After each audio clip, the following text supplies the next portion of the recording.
Bonjour à toutes et à tous pour cette conférence de presse de l'USC, une conférence de presse qui sera consacrée au bilan d'une saison assez étrange, assez inédite, une saison blanche, mais on va y revenir. Je vous propose d'ailleurs de garder à l'écran ce slide qui nous rappelle comment la montagne est belle, avec de la neige, du soleil et des remontées mécaniques. Alors, c'est une date symbolique parce que ça fait un an que la sentence du premier confinement est tombée, un an d'angoisse, de privation, de restriction, d'incompréhension et de souffrance pour beaucoup d'entre nous.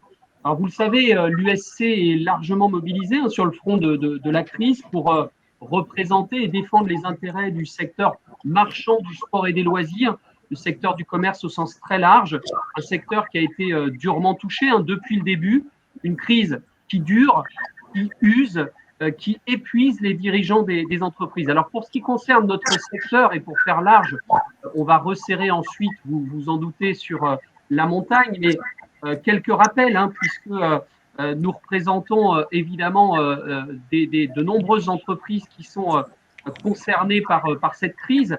Tous les acteurs, les experts scientifiques et médicaux alertent sur cette pandémie de sédentarité et d'usure mentale qui guette des millions de Français. Mais pour autant, les salles de sport sont toujours fermées, 9 mois sur 12, donc depuis un an, 9 mois de fermeture administrative. Les centres commerciaux de plus de 20 000 m² sont fermés et dans près de 20 départements en France, eh bien, là aussi, les enseignes sont fermées, les commerces spécialisés de sport sont fermés.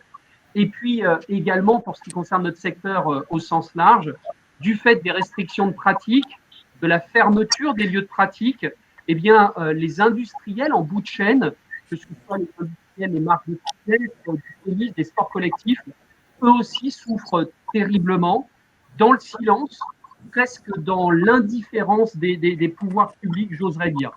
Mais ce matin, nous vous avons réunis pour tirer un premier bilan de la saison 2020-2021 des sports d'hiver.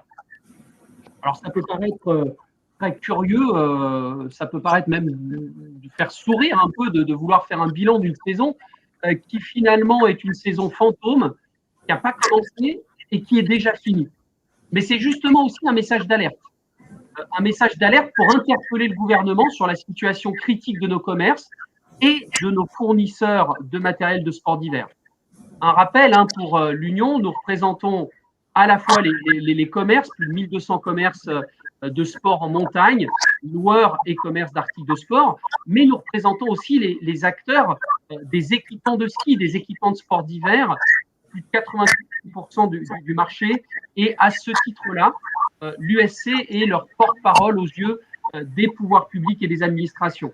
Alors, il faut savoir que nous multiplions les rendez-vous, les réunions téléphoniques, les visioconférences avec le gouvernement. Il n'y a pas une seule semaine où la montagne n'est pas l'objet de plusieurs réunions avec les différents ministères, évidemment Bercy en premier lieu, mais aussi le ministère du Travail, parce qu'il ne vous aura pas échappé qu'il y a quelques sujets autour de l'activité partielle et des saisonniers, mais aussi le ministère des Sports et, bien entendu, ça nous arrive régulièrement, des réunions avec le Premier ministre ou avec son cabinet.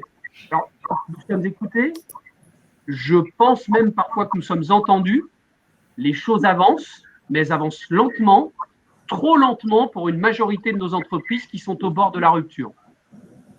Nous avons encore une réunion demain après-midi avec le cabinet d'Alain Griset, donc le ministre en charge des TPE-PME, et nous demandons à ce que le modèle si singulier, le modèle de la montagne, un modèle saisonnier qui ne répond pas aux mêmes règles que l'ensemble des commerces et de l'industrie en France, eh bien que ce modèle soit entendu à la fois pour les commerces et pour les industriels. Nous y reviendrons pendant cette conférence de presse. Parce que la situation est critique. Depuis un an, en fait, l'équation, c'est un an, 1 milliard de pertes. En gros, c'est ce qu'on va vous démontrer aujourd'hui. Et c'est pourquoi on a décidé d'organiser cette conférence de presse aujourd'hui, après un an, une date symbolique, la première fermeture en fait des remontées mécaniques. C'est l'anniversaire du premier confinement, c'est la fin de la saison hivernale parce que dans quelques jours, ça sera la fermeture un peu symbolique, théorique, de ce qu'aurait dû être la saison d'hiver 2020-2021, sachant que la saison d'hiver 2019-2020 aura été déjà amputée d'un mois, presque 17% du chiffre d'affaires qui n'aura pas été fait, avec zéro aide, il faut le rappeler, sur la saison 2019-2020. Et pour ce qui concerne la saison 2020-2021, nous allons vous en faire la démonstration dans quelques minutes. 17% une aide qui aura été extrêmement limitée, nous y reviendrons. Donc, un bilan de nos entreprises qui est sans appel, commerces et fournisseurs qui ont vu leur activité s'effondrer complètement. Et j'insiste vraiment, les commerces, mais aussi les industriels qui sont quelque part un peu les laissés pour compte du gouvernement. Et là-dessus, on veut vraiment alerter les pouvoirs publics sur cette situation. On a voulu mettre des chiffres sur cette réalité parce que, en les voyant, en les découvrant, vous allez mieux comprendre la situation. Et après cette introduction, je vais laisser le soin à Julien Gauthier pour le groupe Ski7, qui est le vice-président également de l'Union Sport-Éthique, de vous parler de la situation des commerces de stations de montagne. On donnera la parole également à Morgane Redouin du groupe AIDE, qui est le président de notre commission montagne, et qui sera un petit peu le pendant et qui vous fera un point aussi sur la situation des fournisseurs d'équipements avec des chiffres très concrets. Et enfin, des témoignages. Le témoignage d'Éric Labourex, qui est le président du groupe EL-Pro, mais aussi le président du groupe Finium, et puis Bruno Cerclet, que je ne présente pas, du groupe Rossignol, qui fera un état des lieux également pour un groupe comme le sien, ce que ça engendre, cet enchaînement de 2 saisons, une saison amputée d'un mois de travail et une saison complètement blanche. Je vais donner la parole tout de suite à Julien. Il y aura un temps de questions-réponses à l'issue de ces présentations où nous pourrons échanger et répondre à vos différentes questions. Julien, c'est à toi d'enchaîner après cette introduction. Merci Virgile. Effectivement, la situation des commerces de sport en montagne, eh bien, c'est une saison qui est à une situation à moins 73% depuis le début de cet hiver, comparé donc à l'hiver 18-19. Donc moins 73% de décembre jusqu'à la fin du mois de février, jusqu'à début mars. Et pour nous, aucune perspective que cette situation s'améliore jusqu'à la fin de la saison, puisque les remontées mécaniques resteront fermées et que les stations ont d'ores et déjà annoncé ou sont en train d'annoncer la fermeture, on va dire, théorique de cette saison. Donc, moins 73%, comme tu le disais, Virgile, ça vient se cumuler avec la perte d'activité de 17% que nous avons subie due au premier confinement au 15 mars de l'année dernière. Donc, eh bien, sur une année, sur ces 2 exercices, c'est quasiment une année de chiffre d'affaires qui a disparu.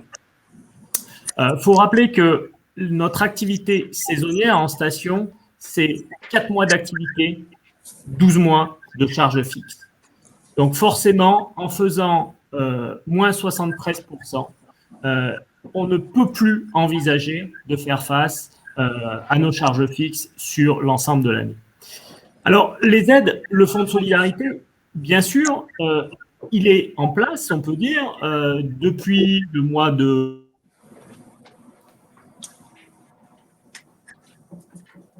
Alors, on a perdu Julien qui va nous rejoindre rapidement, petit problème de connexion, mais la démonstration, vous le comprenez, c'est de dire que souvent on apprécie la saison 2020-2021, mais on part avec un passif, si j'ose dire.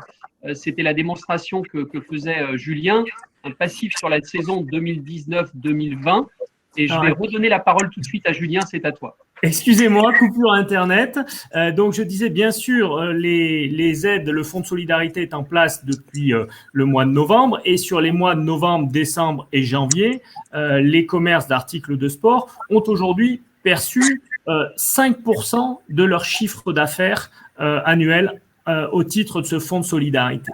Alors, on espère que le fonds de solidarité va se poursuivre jusqu'à la fin de la saison et que les 15 à 20% d'aides promises par le gouvernement vont arriver. Néanmoins, à ce jour, ce qu'il faut avoir en tête, c'est que ce ne sont que 5% des aides du chiffre d'affaires qui ont été perçues en aide. Parallèlement à ça, les entreprises ont embauché. Et conformément à l'injonction d'Elisabeth Borne, embauché, oui, les entreprises, les commerces d'articles de sport ont tenu les engagements et ont embauché tous les salariés pour lesquels il y avait des engagements, c'est-à-dire des obligations de réembauche, des promesses d'embauche ou qui étaient déjà embauchés au 1er décembre. Donc, 3500 embauches qui représentent à peu près 50% du nombre de salariés sur une saison normale. Et sur ces 3500 personnes embauchées, aujourd'hui, 40% de ces salariés travaillent effectivement en magasin, sont en activité pour assurer l'activité quotidienne et le service à nos clients. Et 60% d'entre eux sont en activité partielle. Alors, l'activité partielle, le gouvernement a communiqué sur le fait que c'était une activité partielle à taux majoré, mais la réalité, c'est que l'activité partielle ne couvre pas l'intégralité des charges qui sont induites par les embauches. Lorsque vous êtes dans une station internationale et que vous embauchez vos saisonniers, vous les logez.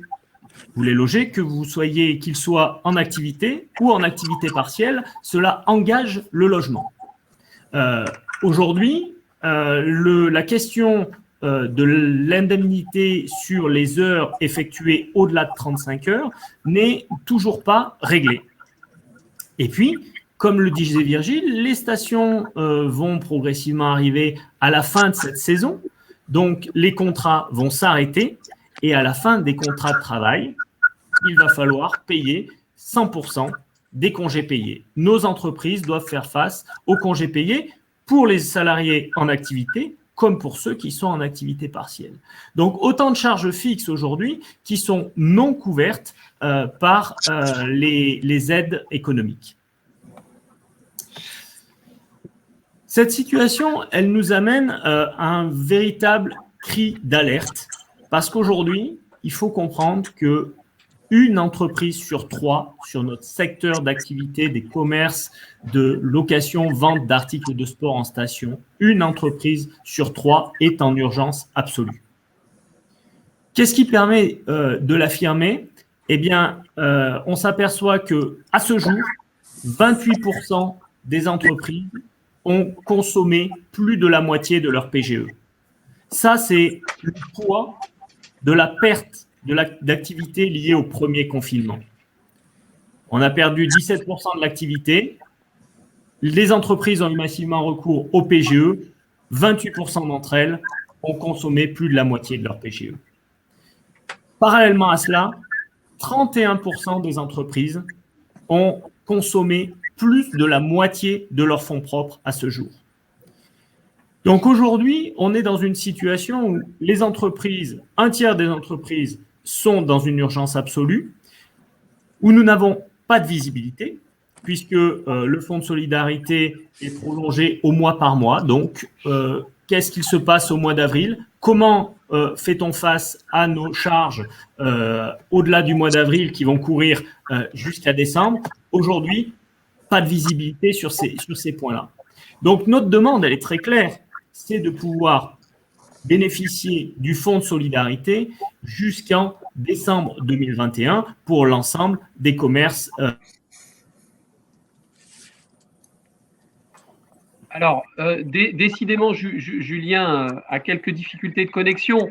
Ça va être relativement simple de prendre sa suite puisque vous avez nos revendications, nos demandes qui sont inscrites à l'écran, des choses relativement évidentes. Un certain nombre d'acteurs au sein de la montagne vont bénéficier de conditions particulières et peut-être qu'on y reviendra durant la conférence. Mais pour ce qui concerne les commerces, malheureusement, nous n'avons pas pu bénéficier à ce stade, les discussions se poursuivent, mais nous ne pouvons pas bénéficier du dispositif complémentaire dit des coûts fixes Donc, il y a une absolue nécessité d'assumer ces charges fixes qui vont courir entre le mois d'avril et le mois de décembre 2021 et qui ne pourront pas être couvertes par une activité suffisante. Voilà, Julien, je suis désolé, j'ai pris le relais. C'est moi qui vous prie de m'excuser pour ces coupures Internet. Et tu as absolument raison, Virgile. On a besoin de couvrir ces charges d'avril jusqu'à décembre. On a besoin de visibilité parce que, faute de visibilité, ces entreprises qui sont aujourd'hui en urgence absolue, eh bien, n'auront qu'un seul recours, se tourner vers les tribunaux de commerce pour engager des procédures. Donc, on a besoin d'avoir aujourd'hui de la visibilité puisque pour nos entreprises de station, eh bien, il n'y a plus aucune inconnue sur le plan économique. On sait exactement où sera l'atterrissage. On a besoin également de l'activité partielle pour les salariés permanents jusqu'en décembre 2021. Et puis, dernier point, aujourd'hui, l'exonération de cotisations sociales et les aides au paiement doit être étendue à l'ensemble des commerces de station, puisqu'aujourd'hui, on a deux régimes avec, selon l'activité principale des commerces entre la location et la vente, certains qui bénéficient de ces exonérations et de ces aides au paiement, d'autres qui n'en bénéficient pas. Donc, voilà les mesures qui sont aujourd'hui demandées par notre secteur d'activité pour pouvoir faire face et faire en sorte à ce que l'ensemble de nos entreprises soient sur ses deux pieds au mois de décembre 2021. Merci Julien. Alors évidemment, on répondra à vos questions parce que ça fait beaucoup de chiffres peut-être à digérer, mais en ce qui concerne les commerces, effectivement, il s'est passé quelque chose. On a eu le fonds de solidarité, on a l'impression d'être pris en compte. Mais il y a un secteur qui est mécaniquement, si j'ose dire, impacté par les remontées mécaniques, ce sont les fournisseurs, les fabricants de matériel de ski. Et pour le coup, là, manifestement, il y a ce qu'on appelle des trous dans la raquette. Et ça me permet de passer la balle à Morgane Redouin pour nous présenter un peu cette situation des fournisseurs d'équipements de ski. Oui, merci Virgile. Bonjour à tous. Effectivement, donc comme le disait Virgile dans son introduction, l'Union sportive rassemble une vingtaine de marques de ski qui représentent 90% du marché. Donc, on a une vraie légitimité à vraiment vous indiquer les éléments suivants. On est dans une situation où il est important pour nous de vous préciser véritablement la temporalité de notre activité. Soyez conscients, avec la slide que vous avez sous les yeux, que 70% de notre activité se réalise notamment sur le dernier trimestre. Ça suppose véritablement que ce qui s'est passé l'hiver passé a été un impact de moins 30% sur la saison et ça s'est concentré effectivement sur les mois de septembre, octobre, novembre, décembre. À ce moment-là, nous étions avec un fonds de solidarité qui permettait d'avoir notamment une indemnisation pour ceux qui étaient à une baisse de chiffre d'affaires de 50%, qui portait pour la liste 1 bis où sont listés du coup les fournisseurs, les fabricants de ski, qui permettait d'avoir une indemnisation à hauteur de 10 000 euros. Ça veut dire que vous voyez notamment le mois de novembre où on a subi une très forte baisse. Ça représente des dizaines, des centaines de millions d'euros. Nous n'avons pu avoir accès que pour certains, pour ceux qui étaient à moins 50%, à 10 000 euros. Donc, on se retrouve avec un véritable effondrement de notre marché. Comme le disait Virgile, vous imaginez bien que dès que vous fermez les remontées mécaniques, impossible de vendre des skis. Si ce n'est, vous avez pu en entendre parler des skis de rando, ils font, mais ces deux segments que je viens de vous mentionner représentent seulement 20% du marché. C'est-à-dire qu'on se retrouve avec quasiment aucune indemnité sur la saison qui vient de se passer. Moins 30%. C'est la saison 2021 qui a été raccourcie, 19-20 pardon, qui a été raccourcie. Ça a été la fermeture des magasins au mois de novembre et puis l'annonce de la fermeture des remontées mécaniques. C'est notre situation et vous le voyez, on a une longue traversée du désert devant nous pour aller jusqu'au trimestre prochain. Mais le problème, c'est que le pire est encore à venir. On est dans une situation où nos projections nous font entrevoir une activité qui devrait baisser de moins 70% par rapport au dernier hiver régulier, c'est-à-dire l'hiver 19-20. On est dans une situation où les magasins ont encore beaucoup de stocks en pleine. Et les loueurs, ceux qui se trouvent en station, sont, près Julien, quasiment sans capacité d'investissement. Donc, on a beaucoup entendu parler de ce qui se passait en station. Le gouvernement a reconnu dès le mois de décembre un ruissellement de l'économie. Et le ruissellement de l'économie, vous l'avez à l'écran, c'est ce qui va se passer pour les fabricants de ski dans les mois à venir. Pour autant, on est dans une situation où vous avez compris que nous n'avons touché quasiment aucune indemnisation. On a eu la chance de rencontrer M. Griset il y a une dizaine de jours à Annecy, à qui on a pu présenter cette temporalité, qui avait mentionné, pourquoi pas, une rétroactivité sur la baisse de chiffre d'affaires qu'on a connue, ce serait merveilleux. Mais surtout, désormais, nous avons cette longue traversée du désert qui se présente pour nous. Il y a un autre aspect qui aussi nous impacte directement. Un certain nombre de marques, les plus grands groupes que vous voyez à l'écran notamment, ont tâché de diversifier leurs activités. C'est quelque chose aujourd'hui qui stratégiquement est effectivement primordial. Le problème, c'est que nous n'avons pas de considération du chiffre d'affaires matériel de sport d'hiver propre qui peut être considéré dans la perte du coup annoncée. Je vous donne un exemple très concret, celui de mon entreprise, Aide, qui a cette activité ski et qui a l'autre activité, notamment le tennis ou la plongée. Eh bien, nous sommes dans une situation, quand en 2019, la filiale française, par exemple, réalisait plus de 14 millions de chiffre d'affaires, nous n'en avons réalisé quasiment que la moitié l'hiver passé. Et les projections nous font annoncer un chiffre d'affaires qui sera seulement à hauteur de 4 millions sur l'hiver, sur l'année qui se profile. Ça veut dire qu'on se retrouve dans une situation où nous allons perdre en 2 ans une dizaine de millions d'euros. Nous n'avons pas touché de compensation l'année dernière, vous l'avez compris, mais aussi, dès cette année, eh bien, nous allons effleurer à chaque fois, quasiment chaque mois, les 50% de perte de chiffre d'affaires, mais à chaque fois, nous allons passer à travers le fonds de solidarité. Ça veut dire que dès qu'une entreprise a tâché de diversifier son activité, elle se retrouve dans un profil où sa perte de chiffre d'affaires effleure les bornes du fonds de solidarité, n'y est pas intégrée, et du coup, se retrouve sans indemnité, mais avec quand même des millions de pertes de chiffre d'affaires. Donc, les éléments qu'a pu vous présenter Julien tout à l'heure, bien sûr, vous allez les retrouver aussi dans les requêtes des fournisseurs. À savoir que nous allons avoir cette traversée que je vous mentionnais jusqu'à la fin de l'année. Nos charges fixes ne s'arrêtent pas, elles ne sont couvertes qu'en fin d'année, au dernier trimestre, avec le chiffre d'affaires que l'on rentre alors. C'est pour ça que c'est important pour nous que le fonds de solidarité soit vraiment perduré jusqu'à la fin de l'année. Et aussi, bien sûr, vous l'avez compris, nous avons nos équipes qui sont là. Elles ne sont pas saisonnières, elles sont là toute l'année. Et c'est aussi pourquoi c'est important de maintenir cette activité partielle pour les fabricants de ski jusqu'à la fin de l'année. Le point qui est tout particulièrement spécifique, c'est effectivement cette considération du compte d'exploitation Sport d'hiver France qui permettrait de prendre en compte la perte, l'impact qui a été lié à la fermeture des remontées mécaniques, de sorte à ce qu'on ne soit pas dans une situation d'énorme perte de chiffre d'affaires et pour autant, du coup, sans accompagnement. Merci beaucoup, merci Morgane. Vous l'avez compris, je parlais tout à l'heure dans mon introduction de sentiments parfois d'incompréhension, voire d'injustice.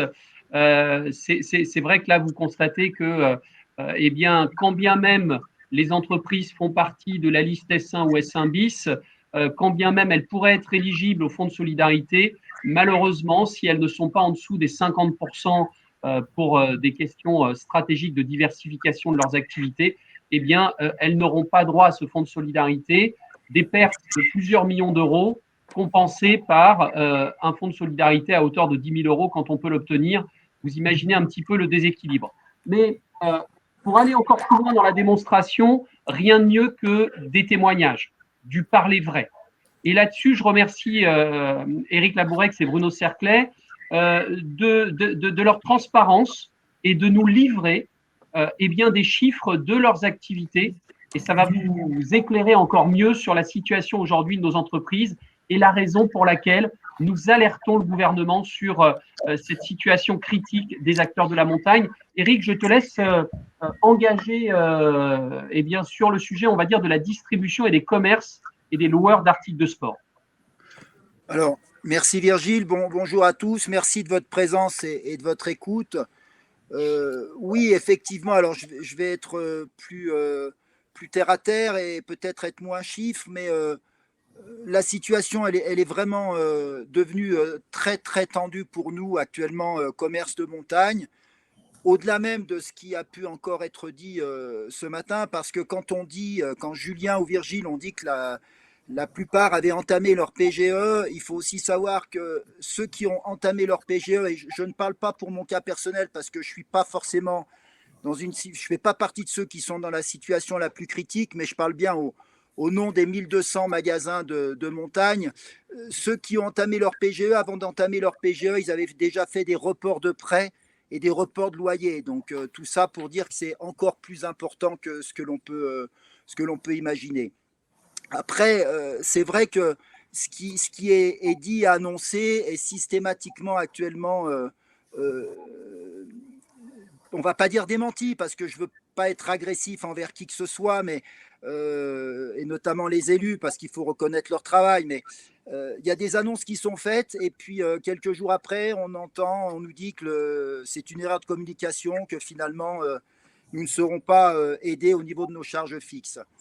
Tout ça pour vous dire qu'aujourd'hui, alors bon, il y a un slide juste devant, mais pour être très clair, avant la première crise et le premier confinement, pour mon entreprise, le poids des charges fixes était de 37%. Suite au confinement, le poids des charges fixes est passé à 47%. Et aujourd'hui, pour l'ensemble des entreprises, enfin des magasins de montagne, il y a, à mon avis, il n'y a pas un magasin qui aujourd'hui n'a pas un chiffre d'affaires inférieur au poids de ses charges fixes. Tout ça pour dire que la situation, elle est vraiment très, très, très tendue. Et pour vous donner une information du jour, ce matin, j'ai un ami concurrent, mais un ami, vous savez que nous sommes solidaires en montagne, donc on a plus d'amis que de concurrents en fait, qui était au tribunal de commerce ce matin de Chambéry, rencontrer le président pour une procédure de conciliation. Voilà où nous en sommes aujourd'hui. Donc je pense qu'il faut vraiment entendre qu'aujourd'hui, il faut qu'on ait de la visibilité. Un chef d'entreprise, il a besoin de visibilité, il est visionnaire, mais il faut aussi l'aider à pouvoir s'organiser. Et aujourd'hui, au-delà même des aides qui nous sont apportées ou pas apportées, il faut que les pouvoirs publics se prononcent et nous disent ce qui va se passer dans les jours qui viennent. Parce qu'on a parlé également de ruissellement, et aujourd'hui, le ruissellement, et je suis triste pour les fournisseurs, je fais partie de ceux qui aujourd'hui payent les fournisseurs, mais je sais qu'il y en a qui ont déjà refusé des traites et qui ne peuvent pas payer leurs fournisseurs aujourd'hui. Donc le ruissellement, il est là aussi. Voilà, je laisse la parole à Bruno, et je suis très fier d'avoir pu m'exprimer devant un grand capitaine d'industrie comme lui, juste avant de lui donner la parole. Merci Eric, belle transition. Tu le disais, des difficultés, on l'a vu pour les industriels, liées à la perte donc de chiffre d'affaires, mais aussi des problématiques de traite qui vont arriver très rapidement. Bruno, la situation du groupe Rossignol en chiffres, et merci encore pour cette transparence. Merci Eric et merci Virgile. Je dirais qu'on n'a pas de bol chez Rossignol. On a fait le pari d'une industrie qu'on garde très forte en France, et on a toujours l'intention de la supporter du bout des bras. Et on doit avoir plus de 50% de part de marché en ski en France. Et on est le seul pays au monde, le seul pays important de ski au monde qui a décidé de fermer ses remontées mécaniques. Donc, comme d'habitude, on essaye de s'adapter. On a vu dans le passé des années sans neige qui nous obligent à prendre un certain nombre de mesures. Aujourd'hui, ce qu'on vit ici en France est totalement inédit. C'est pas une année sans neige, c'est une année sans activité aucune. Et comme on l'a dit un peu plus tôt dans cette présentation, qui impacte évidemment dans une certaine mesure cette saison, mais le pire est à venir. La réalité, c'est qu'on n'aura pas de commande de base de pré-saison pour l'hiver prochain. Et pourtant, il faut faire tourner des usines, il faut essayer de fabriquer des produits, il faut continuer de faire de l'innovation. On continue de faire des courses, hein, on n'a pas arrêté les championnats du monde, on continue la Coupe du Monde parce que c'est absolument évident qu'il faut continuer, mais avec une énorme montagne devant nous, comment on fait? Donc ici, j'ai voulu simplement reprendre quelques éléments. La position industrielle de Rossignol en France, elle existe, elle est là. On a 3 usines en France, en Haute-Savoie, au siège dans lequel on fabrique nos skis courses, et une usine de fixation à Nevers. La France, pour nous, c'est 50% de l'effectif de Rossignol. Donc je pense que c'est vraiment la double peine. On a poussé à fond pour maintenir cette activité, en particulier industrielle. 50% des effectifs de la France sont des emplois industriels.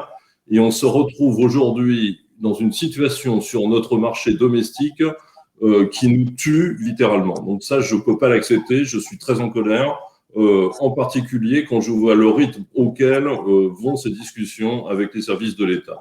On voit de la bonne volonté, c'est très bien, on a des très bonnes réunions. La réalité, c'est qu'aujourd'hui, Rossignol, sur une perte d'exploitation probablement de l'ordre de 20 millions d'euros sur 2 saisons, on aura peut-être à peu près 2 millions et demi d'aides qui sont liées à la PLD. Et pour le moment, je ne vois rien encore sur le Fonds de solidarité. Donc, autant vous dire que pour faire tourner des usines dans ces conditions-là, c'est juste absolument impossible.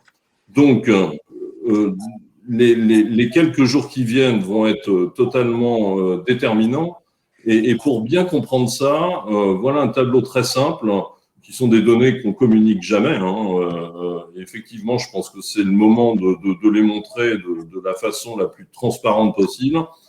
Voilà le chiffre d'affaires de Rossignol sur l'hiver, sur l'année 2019, l'année 2020 et la prévision pour l'année 2021 pour les seuls équipements de sport d'hiver. Donc les skis, les fixations, les chaussures, les snowboards, les skis de fond, les casques, les masques, enfin voilà, tout ce qui est complètement directement lié à l'activité de ski en France.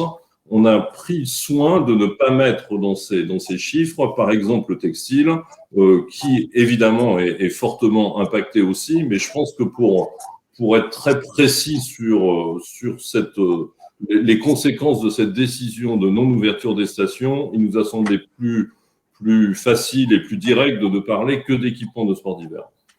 60 millions de ventes en 2019, 26 millions cette année, et on estime que ça sera 18 millions l'année prochaine. Et vous voyez en dessous les frais fixes de Rossignol qui sont liés directement à l'activité française. 16 millions en 2019, 10 millions 4 en 2020. On a fait de gros efforts de réduction de nos coûts et notamment avec la mise en œuvre d'un plan social en France sur les 2 grandes sociétés du groupe que sont Ski Rossignol SAS et Dynastar. Et une prévision qui est de 12,5 millions en 2021. Donc, on voit bien que l'évolution de la part des frais fixes dans le chiffre d'affaires, elle est un petit peu moins significative en pourcentage que chez Eric. Mais malgré tout, on passe de 27% en 2019 à 40% en 2020 et 68% en 2021. Et donc, effectivement, on a des baisses de chiffre d'affaires qui sont de l'ordre de 50% cette année, 56% exactement par rapport à l'année dernière, et on prévoit une baisse globale de 70% par rapport à 2021. Et ça, c'est vraiment la conséquence du fait qu'on n'aura pas de commande de pré-saison pour l'hiver prochain. Je pense que c'est aussi simple que ça. Les skis sont dans les magasins, les skis ne sont pas sortis, seront utilisés l'année prochaine. Et évidemment, pour la plupart des détaillants, la priorité n'est pas à renouveler des parcs qui n'ont pas tourné. Et vous voyez en miroir de ces difficultés, on parle de dizaines de millions d'euros de chiffre d'affaires et de pertes. Voilà à date, aujourd'hui, ce qu'on a pu obtenir dans le cadre des discussions avec les services de l'État, les mesures qui ont été mise en place pour la participation au coût, 1,3 million en 2020 et potentiellement 1,8 million en 2021. Donc, autant vous dire qu'avec ça, c'est assez compliqué de trouver les bonnes solutions pour maintenir des usines alors qu'on n'a pas je dirais, le respirateur artificiel pour les maintenir. Donc, je sais pas ce qui va se passer. Je pense qu'on a suffisamment alerté jusqu'à présent sur le drame de cette situation. J'espère très sincèrement qu'on va être entendu. Comme l'a rappelé Morgane, le fonds de solidarité, c'est juste une blague. Hein, jusqu'à présent, sur les mois de novembre, décembre, la possibilité d'obtenir quelque chose, c'était 10 000 euros par mois. 10 000 euros par mois. Je crois qu'on n'a même pas fait les demandes chez Rossignol. Et là, ben, on attend de savoir ce qui va se passer pour les mois à venir. Aujourd'hui, on discute beaucoup avec Bercy sur les aides que l'on pourrait obtenir sur les mois de janvier, février, mars. Mais franchement, janvier, février, mars, c'est à peine 15% du chiffre d'affaires de l'activité équipement de sport d'hiver. Donc, la tempête, elle arrive. Donc, il faut bien avoir ça en tête. On est d'autant plus en colère quand on voit la neige aujourd'hui tomber 1 mètre dans les Alpes hier et aujourd'hui. On ne s'y prendrait pas mieux pour tuer une activité, quoi. Donc voilà. Donc moi, c'est mon témoignage pour Rossignol. Je pense qu'on est tous dans le même bateau et je pense que c'est bien qu'on puisse ensemble commenter avec des faits très simples cette situation. Je crois que l'État commence tout juste à comprendre l'impact de cette décision sur l'ensemble de cette filière. 1 milliard d'euros, je ne sais pas si c'est beaucoup ou pas beaucoup, mais je pense que si on le convertit en emploi aujourd'hui, c'est un véritable drame. Donc, je souhaite simplement que le temps qu'on passe sur ces sujets soit à la hauteur des enjeux, quoi. Voilà. Merci beaucoup Bruno, merci pour ce coup de gueule. C'était un peu le sens de cette prise de parole aujourd'hui, alerter sur la réalité du terrain, parce qu'au-delà des reportages qu'on peut voir dans les journaux télévisés où des gens découvrent certaines pratiques dans les montagnes, il est clair que la vérité, c'est ce que viennent de vous exprimer, de vous présenter ces dirigeants d'entreprise. Donc la parole vous est donnée. Si vous avez des questions, vous pouvez passer par la case questions, c'est toujours la première qui est la plus difficile. Ils sont à votre disposition pour y répondre. Vous avez vu que nous avons joué la carte de la transparence. Vous avez des chiffres qui d'habitude ne sortent pas des comptes des entreprises, mais aujourd'hui on est dans une situation tellement critique, tellement dramatique, par certains côtés tellement injuste, qu'il est temps de tirer la sonnette d'alarme. Alors, on l'a tiré à différentes reprises et Bruno l'a souligné. Nous engageons, nous avons toujours au quotidien des relations avec les pouvoirs publics et notamment le ministère de l'économie et des finances. Mais manifestement, si nous sommes écoutés, nous avons du mal à être entendus. Donc, voilà, on poursuit ce travail de sape et on compte sur vous pour relayer cette situation, parce qu'il faut quand même que les services de l'État se rendent compte du véritable danger, du véritable drame qui guette ce secteur de la montagne. Est-ce qu'il y a des questions? J'en vois pas pour le moment.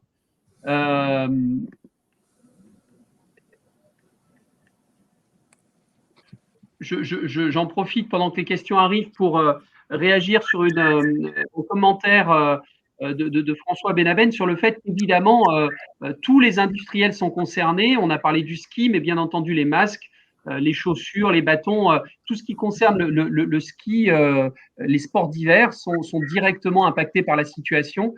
Et ce sont les entreprises que nous soutenons et que nous défendons évidemment auprès des pouvoirs publics. Alors, Frédéric Tin, pour la première question. Alors, je vais répondre au début de cette première question et puis ensuite, je laisserai les uns et les autres réagir.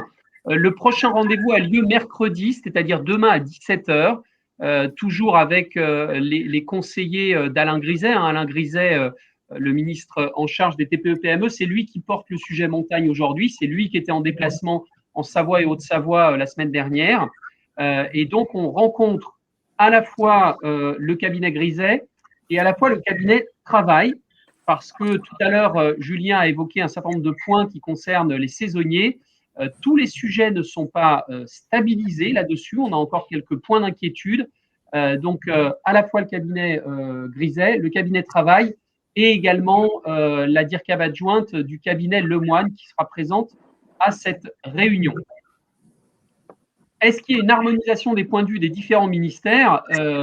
Je ne sais pas s'il y a une harmonisation des points de vue, mais en tout cas, il y a une inquiétude partagée. Une inquiétude partagée, mais le sentiment que l'on a, c'est qu'ils ne trouvent pas la solution technique aujourd'hui. Vous le savez, le gouvernement a toujours une terrible inquiétude des effets reconventionnels, c'est-à-dire des décisions qui pourraient s'étendre à d'autres secteurs d'activité. C'est pour ça qu'il y a une appréciation très fine de chaque situation. Ils ont compris la modélisation de nos saisons et cet effet de saisonnalité qui est d'ailleurs pas tout à fait le même entre le commerce et les fournisseurs. Et c'est toute la difficulté technique qu'ils ont aujourd'hui pour trouver les bonnes réponses. Virgile, je crois qu'il y a une question d'Ulysse Bélier sur la particularité des aides de notre secteur par rapport à ce qui peut être fait dans d'autres régions ou dans d'autres activités. Je crois que en ce qui me concerne, si je peux me permettre d'apporter mon éclairage, le point très important pour nous, c'est que le drame n'est pas encore arrivé. C'est-à-dire que malgré tout ce qu'on peut entendre et tout ce qu'on a entendu ces dernières semaines et ces derniers mois sur l'activité dans les montagnes, je veux dire, les conséquences et l'impact vont arriver pour l'hiver prochain. C'est ce en quoi notre situation est très spécifique et mériterait d'être vue sur la durée et pas seulement sur les mois de octobre, novembre, décembre, janvier, février, quoi. Je pense que c'est ça la clé de compréhension de cette situation aujourd'hui. Aujourd'hui, on devrait, et on ne le fait pas, on devrait fabriquer des produits pour l'hiver prochain, pleine production dans nos usines. Les usines sont carrément arrêtées. Alors, un petit mot aussi sur la saisonnalité du modèle, Eric, peut-être, puisque c'est aussi une des questions d'Ulysse Bélier sur la différence entre un commerce en montagne et un commerce en Bretagne. Quelle est la différence, la particularité de notre saisonnalité? Alors, je vais faire un rapprochement avec la trésorerie. En fait, quand nous ouvrons nos commerces en montagne début décembre, on n'a plus de trésorerie. On commence à reconstituer cette trésorerie en décembre avec les fêtes de Noël, les fêtes du jour de l'an. En janvier, on continue d'en générer un petit peu. Arrive février où là, on règle les fournisseurs. Donc, on retombe en trésorerie. Et on reconstitue finalement de la trésorerie en mars et on finit avec ce qui nous permet de payer nos charges fixes sur le mois d'avril. Et donc, comme l'année dernière, on a fermé les stations le 15 mars, on avait payé nos fournisseurs, mais on n'avait pas généré suffisamment de trésorerie pour subvenir à nos charges fixes. Donc, du coup, c'est là où je disais tout à l'heure, report de loyer, report de crédit, prise de PGE. Et certaines entreprises sont arrivées en décembre de cette année avec la consommation totale ou à 50%, comme le disait Julien tout à l'heure, de leur PGE, avec une non-ouverture du coup des stations, enfin des remontées mécaniques, mais remontées mécaniques fermées. On vous a présenté tout à l'heure les résultats de chiffre d'affaires qui sont de moins 70% en moyenne. Donc, du coup, la particularité est là. Et quand l'État dit généreusement qu'avec les 20% de fonds de solidarité, on peut payer nos charges fixes, nous pouvons dire oui, nous pouvons payer nos charges fixes, mais nous pouvons payer nos charges fixes de janvier, de février, de mars. Mais à partir du moment où le fonds de solidarité n'arrive plus, on ne peut plus payer nos charges fixes. Donc, la particularité de notre saisonnalité, elle est là. Et pour en terminer, l'été, puisque la presse a dit qu'en montagne, nous avions fait une belle saison d'été, c'est vrai. Nous avons fait une belle saison d'été en termes de chiffre d'affaires, mais nous avons déstocké tout l'été le matériel, le textile, les accessoires que nous n'avions pas vendus du 15 mars au 30 avril. Donc, nous avons vendu nos produits à marge zéro. Donc, certes, chiffre d'affaires, parce qu'on a fait du volume, mais pas de marge. Voilà la particularité, si je puis dire, de notre saisonnalité. Et Bruno, Julien, je vous demande de réagir à la question de François Desbos sur l'effet un peu comment dire, l'effet des médias qui auraient pu laisser penser à l'opinion publique que finalement, il y avait eu quand même une saison d'hiver avec les raquettes à neige, etc. Est-ce que vous pouvez nous préciser un petit peu ce que ça représente dans vos business respectifs, ces activités-là? Alors, je veux bien prendre la parole, effectivement, pour la partie location, puisqu'aujourd'hui, on parle d'une baisse d'activité de 73% en global d'activité. Mais si on se focalise sur l'activité location, en fait, la baisse est beaucoup plus importante que ça. La baisse, elle est supérieure à 90%. Parce que la location de ski de fond et la location de raquettes à neige, de ski de rando, tout cumulé, pour nous, et là je vais parler groupe Ski 7, représente moins de 10% de notre activité. Donc, y compris sur des sites qui fonctionnent massivement avec le ski de fond, dès qu'il n'y a plus l'activité des remontées mécaniques et donc la location de ski alpin, hormis les locations de ski baby pour les jardins des neiges, eh bien, dès qu'il n'y a plus cette activité-là, on n'a plus d'équilibre et on perd 90% de notre activité location. Donc, pour nous, c'est bien sûr que le phénomène ou le développement de l'activité ski de randonnée, c'est une tendance qui est en hausse, qui progresse, c'est une réalité, mais ça reste marginal par rapport à ce que représente aujourd'hui la location de matériel de ski alpin. Je veux bien donner très rapidement, en 30 secondes, quelques chiffres pour un petit groupe comme nous à La Plagne avec 6 magasins. Équipement de ski alpin, c'est 2500 équipements. Raquettes, c'est 40 paires. Ski de fond, c'est 20 paires. Et ski de randonnée, c'est 40 équipements. Je répète, pour 2500 équipements de ski alpin. Donc oui, même si on a sorti 100% de nos équipements de randonnée, c'est très très loin de ce qui fait vivre habituellement nos entreprises. Bruno, Morgane, un commentaire? Je pense que tout est dit. Hein. Je crois qu'il ne faut pas trop aller dire aujourd'hui à un loueur qu'il faille qu'il se satisfasse d'avoir loué 15 paires de skis de randonnée au lieu de 10 et d'avoir toujours au fond de la boutique 1000 paires de skis alpins. C'est juste pas possible. C'est juste pas possible. C'est ce que je mentionnais tout à l'heure rapidement. Ce que je mentionnais rapidement tout à l'heure, le ski de fond, 10% de notre marché, le ski de rando à peu près le même poids. Donc, on est très loin effectivement de ce qui pourrait compenser la perte sur le ski alpin. Voilà, donc ça c'est clair sur effectivement l'effet biaisé qu'induisent les sujets dans les médias. Une question de Johan Finkiel sur notre attitude en fonction des réactions du gouvernement.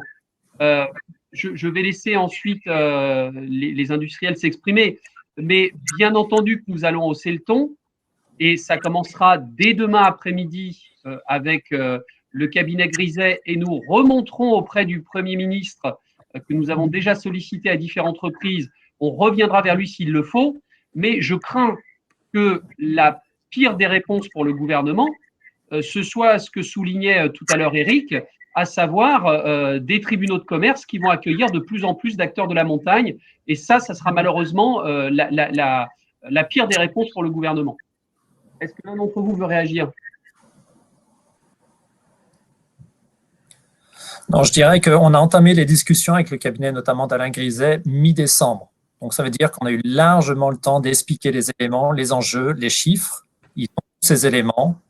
On a eu la visite de M. Griset, comme je le disais.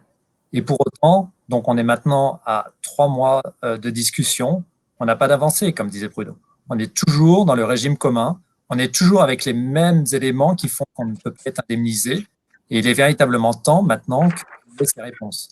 C'est bien pour ça qu'aujourd'hui, on a cette conférence de presse pour expliquer que le temps de la discussion a été écoulé et que désormais, il est véritablement temps que ce soit le temps des réponses. Bruno, une question qui s'adresse directement à toi, une question d'Emmanuel Graveau. Le groupe Rossignol a annoncé en septembre dernier une restructuration des sites de production en France. Est-ce que tu peux y répondre ? Oui, donc la question d'Emmanuel, est-ce qu'avec cette crise, il faut craindre pour l'avenir de l'usine historique de Dynastar ? Bon, c'est une question récurrente. On a toujours maintenu, nous, notre stratégie industrielle avec de la production en France. La restructuration que l'on a menée, qui n'est pas encore terminée, mais qui est en train de se terminer, est une réorganisation principalement industrielle sur nos sites européens. Elle n'est pas directement liée à la Covid-19. J'ai eu l'occasion de m'exprimer là-dessus. Maintenant, aujourd'hui, je veux dire, on a bloqué tous nos investissements industriels, notamment en France, sur les usines de Nevers, de Sallanches et de Grenoble pour la partie ski très haut de gamme. Donc, je sais pas. Enfin, aujourd'hui, il est évident que sans réponse, on va pas pouvoir tenir comme ça très longtemps. Il va falloir qu'on prenne de grandes décisions.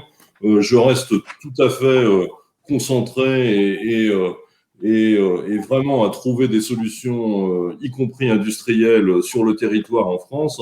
Mais pour le moment, et donc en ce sens, on a des discussions aujourd'hui avec l'État, notamment dans le cadre du plan de relance sur une participation éventuelle à certains investissements industriels. Mais je crains que tout ça prenne un temps incommensurable, alors que le sujet, c'est maintenant, quoi. Et c'est pas une participation de l'État sur des investissements destinés à la fabrication de nouveaux produits dans les 2 ou 3 ans à venir, qui vont nous aider à passer les semaines ou les jours à venir. Je pense qu'il ne faut pas se tromper de sujet. Alors, un point sur le sujet des banques. Une question de Frédéric Tin, et je le dis pour les journalistes présents, sachez que l'USC participe actuellement à une confrontation mise en place par le cabinet de Bruno Le Maire, avec d'un côté la Fédération française des banques et de l'autre côté 3 syndicats qui représentent des acteurs encore fermés. Donc, il y a l'USC pour le sport et loisirs, il y a un syndicat des spectacles vivants et Didier Chenet pour le GNI et les cafés, hôtels, restaurants. C'est un sujet véritablement de débat avec les banques. Il y a un vrai sujet. Je vais laisser nos dirigeants d'entreprise s'exprimer là-dessus. Mais pour répondre à Frédéric, c'est clairement un sujet ouvert encore avec le gouvernement et des discussions avec la Fédération des banques. Et Eric ou Bruno, est-ce que vous voulez réagir là-dessus ? En fait, j'ai aussi un tout petit mandat dans une banque régionale que je ne nommerai pas, mais qui en même temps fait partie d'un groupe national. Et aujourd'hui, on sent bien, alors bien évidemment déjà pour ceux qui sont dans la difficulté, que les choses sont compliquées à obtenir, et notamment maintenant les PGE qui avaient été attribués très facilement au printemps dernier, maintenant c'est devenu très compliqué, il faut fournir des plans de trésorerie précis. Et aujourd'hui, même les entreprises qui sont plus ou moins dans la facilité, comme ça peut être mon cas, et qui prendraient à ce moment-là ce qu'on appellerait des PGE de confort, eh bien même pour ces entreprises qui sont un peu plus dans la facilité que d'autres, ça devient difficile d'obtenir l'aide des banques qui veut véritablement se protéger. Donc c'est sûr que la situation, elle se durcit considérablement au niveau des banques également. Malgré tout ce qui a pu être dit concernant le PGE, ce n'est pas un coût faible de 0,25 ou 0,50. Après, il faut le transformer en amortissement. Il y a la garantie BPCI, etc. etc. Donc, ce n'est pas aussi beau que c'est annoncé à la télévision comme tout ce qui est annoncé actuellement. Un autre commentaire sur ce sujet des banques ? Enfin, oui, là, pour le coup, j'ai une opinion plutôt très positive sur ce qui a été fait, notamment avec cet outil PGE. Ça a été reconnu quand même, je pense, par beaucoup de pays comme étant très efficace et la mise en place a été très, très rapide et professionnelle. Je pense que voilà, enfin, moi, franchement, je suis très positif par rapport à ça. Ensuite, ce